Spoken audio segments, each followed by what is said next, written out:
मां बाप की जायदाद के लिए मैंने अक्सर बच्चों को लड़ते देखा है, पर मां बाप की सेवा करने के लिए बच्चों को लड़ते नहीं देखा। बल्कि जिन बच्चों को मां बाप ने कभी बोलना सिखाया था, वही बच्चे आज अपने मां बाप को चुप रहना सिखा रहे हैं या फिर वृद्धाश्रम में भर्ती करवा रहे हैं।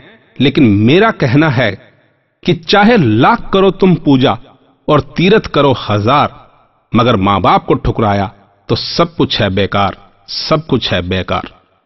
बहरहाल हर मां बाप की ओर से बच्चों को संदेश देती और मेरे चंद एहसासों में सिमटी और जज्बातों में लिपटी हुई है मेरी ये कविता, जिसे नाम दिया है मैंने पैगाम।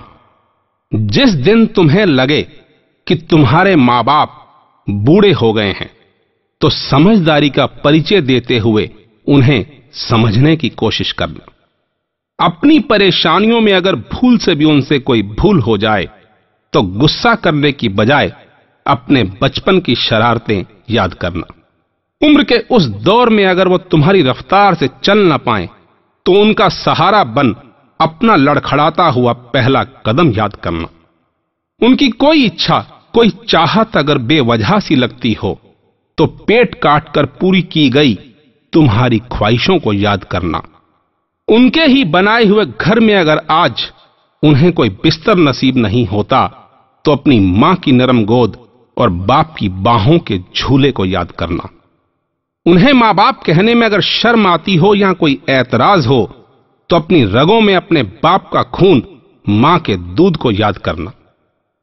और जमीन जायदाद को लेकर अगर उनकी आंखें मूंदने का इंतजार कर रहे हो, तो कफन में जेब ना लगी हैं ना लगेंगी, मेरे इस पैगाम को याद करना, मेरे इस पैगाम को याद करना, मेरे इस पैगाम को याद करना।